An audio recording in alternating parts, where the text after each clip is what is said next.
todo ovario poliquístico con cirugía, es una cirugía banal. En cambio ahora el ovario poliquístico tiene tratamiento farmacológico específico y va muy bien.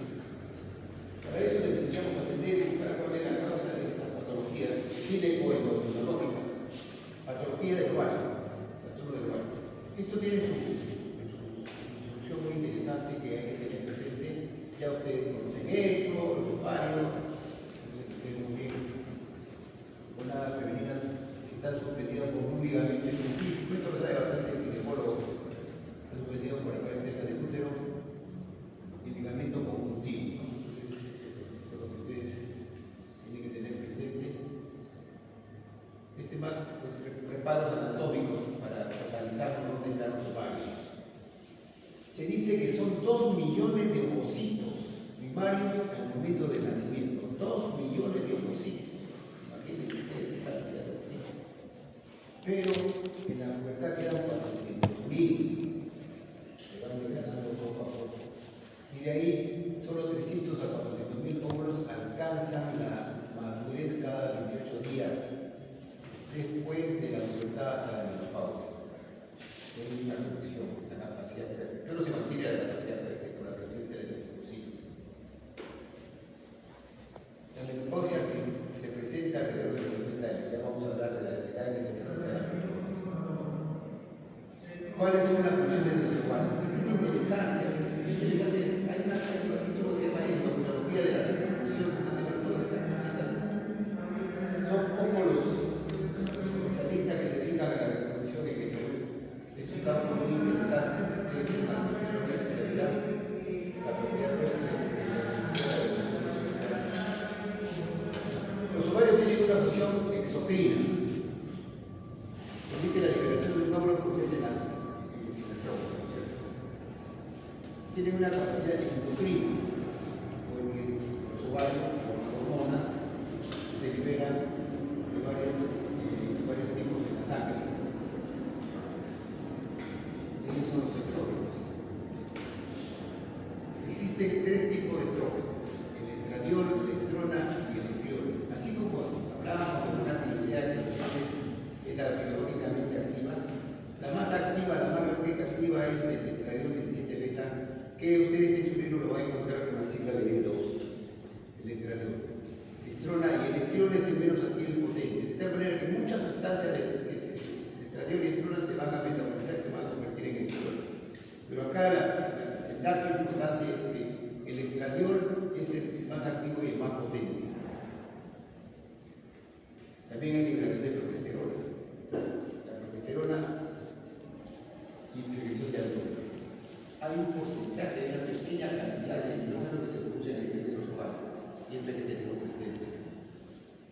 Y el andrógeno específico que se encuentra en los ovarios es la androstenediona.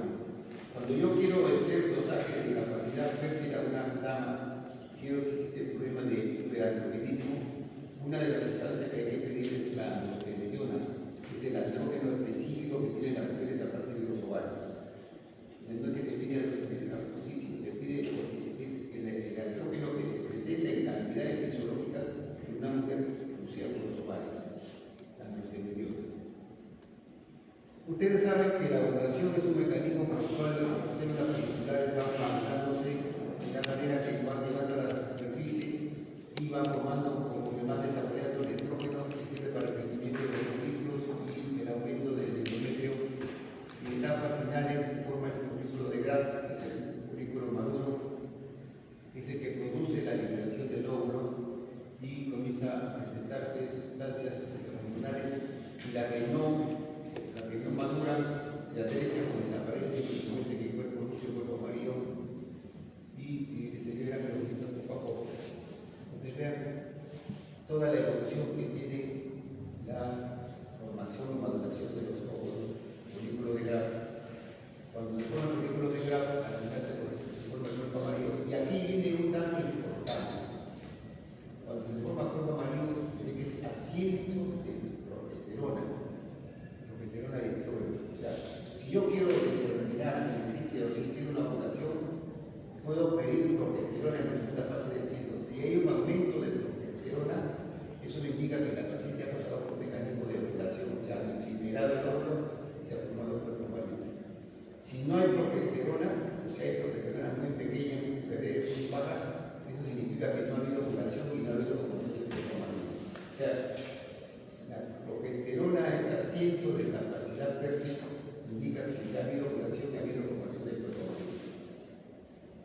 Esto es lo que te he dicho a ustedes en grandes rasgos, ¿no?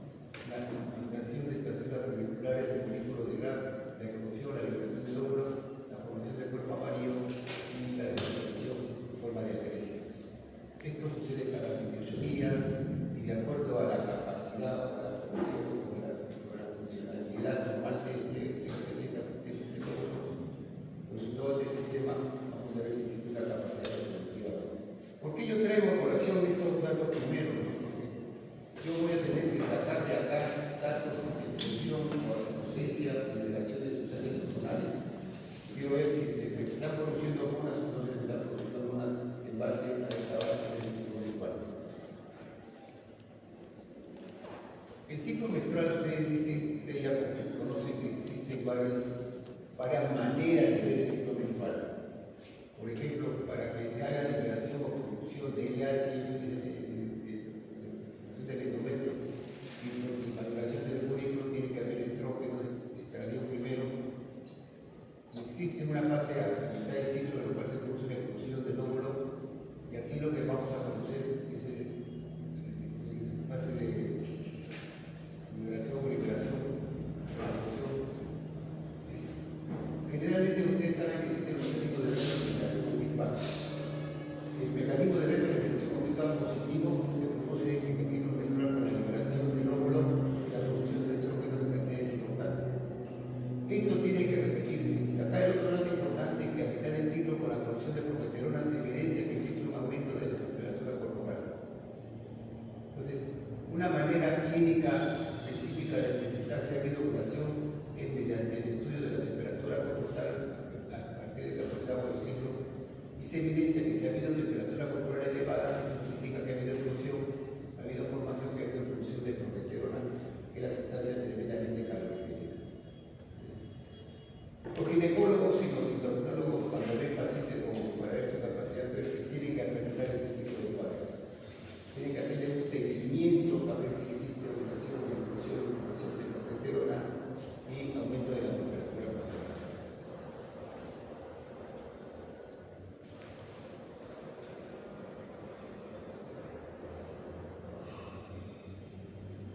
Todo lo que hemos dicho.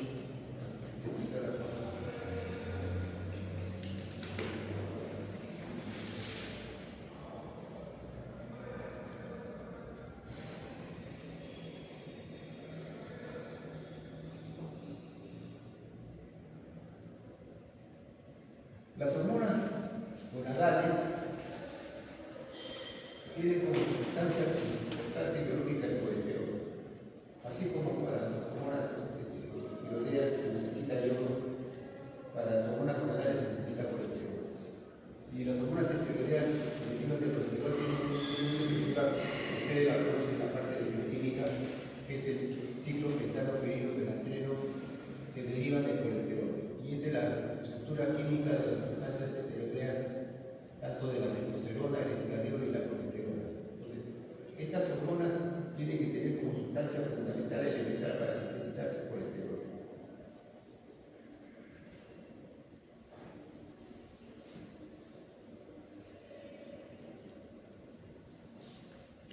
Esta es la parte práctica de la parte química.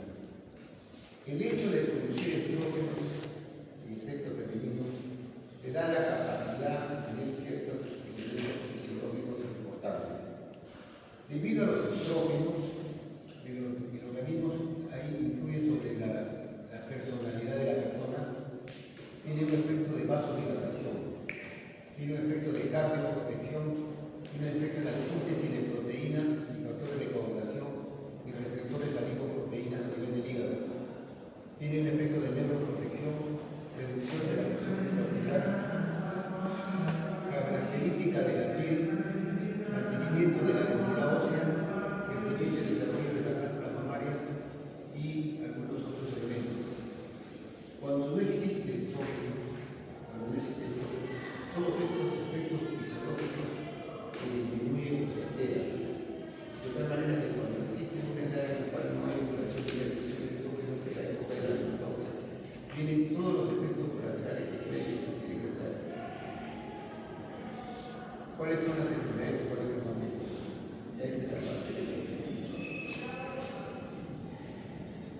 Cuando hemos hablado de hipergonadotrópico, de hipogonadotrópico, que habló el primer grupo sobre el problema de movilidad, en las enfermedades ováricas vamos a encontrar los síndromes hipergonadotrópicas, los síndromes hipogonadotrópicos y otros. Entre los síndromes hipergonadotrópicos, que significa producción o elevación de LH y FSH, tenemos el síndrome de Karen, que es una cromosomopatía de la cual hay una dificultad en el crecimiento de los ovarios y como consecuencia de la reproducción de hormonas femeninas, esto hace que se libere LH y FSH en forma elevada. Síndrome hipergonadotrópico. La falla ovárica precoz, que también produce una inflamación o un problema inmunológico de los ovarios que declina la reproducción de estrógenos y produce FSH y LH elevado. Una cirugía de ovarios, una infección de ovarios, una radiación de los ovarios, o aquellos pacientes que no están recibiendo tratamiento citostático para un tipo de cáncer, con lo cual se destruye los ovarios, produce disminución de hormonas femeninas y aumento de LH y FSH. Estos son los tres casos más frecuentes de los síndromes hipergonadotrópicos en lo que se refiere al ovario. En lo que se refiere a los síndromes hipogonadotrópicos, se refiere a afecciones a nivel hipotalámica y iniciales. Y generalmente se habla del hipogonadismo hipogonadotrópico prepuberal, que se presenta en este joven en los cuales no hay un desarrollo adecuado del movimiento oportuno. Un paciente de sexo femenino que no tiene ciclo menstrual inclusive hasta los 17, 18, 20 años, porque existe un hipogonadismo hipogonadotrópico prepuberal. El síndrome de Kalman, que hemos revisado, que tiene asociado a problemas de coagulación y trastornos en la construcción de gonadotropinas. El hipogonadismo hipogonadotrópico adquirido, producido por un tratamiento quirúrgico o por un tratamiento quimioterápico o por un trauma. Y lo que se llama la pubertad trazada. La pubertad trazada, en lo cual son elementos que hacen que se sinteticen las gonadotropinas del LH y FSH a nivel hipofisial o a nivel hipotalámico, están identificados y se atrasan y pueden producir cuadros de amenorrea primaria en muchos pacientes en los cuales ya la decisión normal. Y los otros casos de enfermedades ováricas vamos a tener la pubertad precoz, el síndrome de ovario poliquístico, que es el más representativo, como frecuenta con mucha frecuencia, los síndromes hiperandrogénicos y la hiperplasia. Insuficiencia ovárica primaria.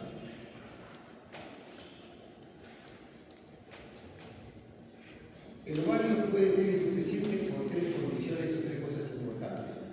O que haya un agotamiento fisiológico de los ovarios por la edad, la menopausia. Segundo, que haya una retirada quirúrgica de los ovarios acompañada de una retirada de la matriz, o que haya una eliminación de la función ovárica por quimio o radioterapia. Cualquiera de estos tres elementos, cualquiera de estas tres causas, eso no se pide la función ovárica, porque podría llamarse menopausia por una circunstancia. Si es por problema natural de la menopausia natural, por la edad, si es por quirúrgica la menopausia quirúrgica, y si es por problemas químicos de radioterapia la menopausia químico-quirúrgica. ¿Esto qué lleva? A que haya una deficiencia estrogénica y fin de la edad reproductiva. Entonces hay que tener presente la causa de menopausia, que no solamente es un problema de tipo de edad pubertaria, pero puede ser quirúrgico o puede ser por sustancias o tratamiento químico o radioterapia. ¿A qué edad empieza la menopausia? Se ha demostrado que la menopausia empieza entre 45 y 50 años. Pero hay que tener presente que existen periodos premenopáusicos, los cuales aquellos pacientes que tienen la menopausia antes de los 40 años, eso se considera menopausia precoz. O aquellas personas que tienen menopausia después de los 55 años, eso se llama menopausia tardía. Y acá viene la gran diferencia de la menopausia con el climaterio. El climaterio son todos los eventos que suceden antes de la menopausia, desde la menopausia y con menopausia, con manifestaciones típicas específicas de cada persona. O sea, todo ese periodo en el cual sirve para enterarse de la menopausia se llama climaterio. Pero menopausia es aquella persona que deja de menstruar durante un año. Aquella persona que ya tiene un año de su menstruación, ahí se puede poner el diagnóstico de menopausia, que se presenta en una medida de 48 o 50 años. Existen otras definiciones. Climaterio, que es todo lo que se presenta en el menopausia, la menopausia, manifestaciones de la perimenopausia, la premenopausia y posmenopausia, pero siempre teniendo como punto de referencia entre los 45 y 50 años. Después de 55 años, menopausia tardía, y antes de los 40 años, menopausia precoz. Ese concepto hay que tenerlo presente. ¿Cuáles son los síntomas y signos del climaterio de la menopausia? Hay un desequilibrio hormonal, hay desarreglos menstruales, secundarios a la falta de estrógenos. ¿Cuáles son ellos? Los pacientes con insuficiencia ovárica o problema de menopausia tienen sofocos y sudores, síntomas urinarios, anestesias, alteraciones de sueños, alteraciones sexuales, agravamiento del síndrome premenopáusico. Estos pacientes pueden tener disminución de la fertilidad, aumento de peso, osteoporosis, aumento de la presión arterial, hiperglicemia y hipercolesterolemia. Todas estas manifestaciones se presentan en el paciente que está en la menopausia, lo que es el cuadro de insuficiencia ovárica primaria. Los pacientes con menopausia se ha demostrado que tienen un aumento relativo de testosterona. No solamente van a presentar manifestaciones de déficit de estrógeno, sino van a presentar manifestaciones de un aumento de testosterona. ¿Cuáles son los síntomas que se presentan debido a un aumento de testosterona? La ira de pelos. La alopecia en una mujer es síntoma de hiperandrogenismo. Acné. Aumento del vello facial y la distribución central de la grasa. O sea que no solamente vamos a tener síntomas de deficiencia de estrógenos, sino vamos a tener síntomas de aumento de testosterona.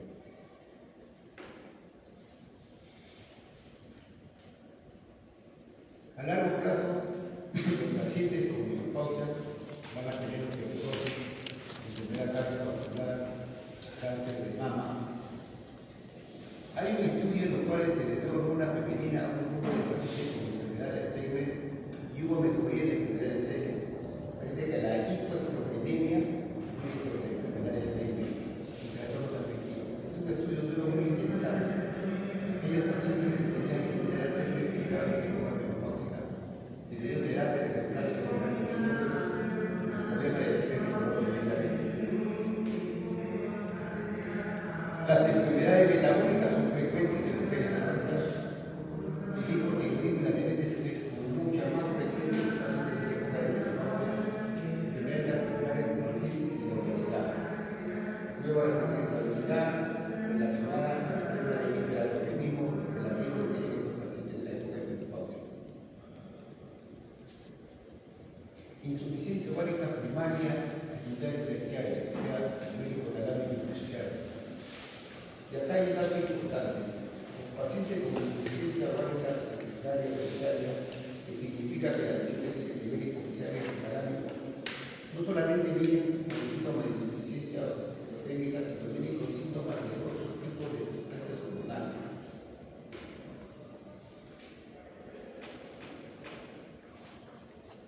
Generalmente la causa de hipotiroidismo son los tumores macroadenoma hipofisiarios, la apoplejía hipofisiaria, el tumor hipotalámico hipofisiario crónico, faringioma, inflamación a la linfocitis hipofisiaria,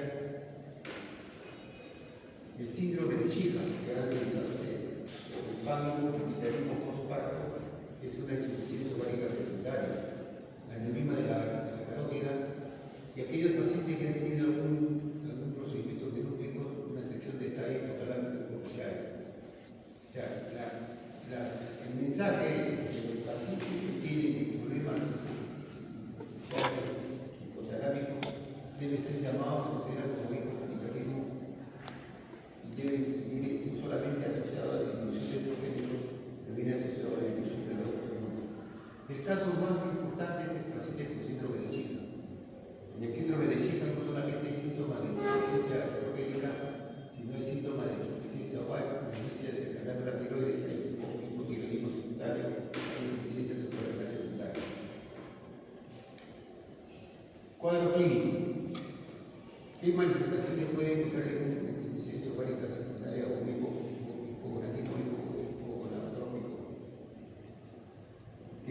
deficiencia de hormonas de GnRH, deficiencia de LH, FSH, una menorrea de fertilidad, disminución de la impotencia, disminución de pedido auxiliar público. Que haya deficiencia de hormonas de crecimiento, enanismo en niños y en adultos, fatiga y distribución, androides de grasas, arrugas faciales. Y que haya un índice de prolactina en la relaja. O sea, no solamente medir lo que es deficiencia de estrógenos, sino también hay que medir lo que es deficiencia de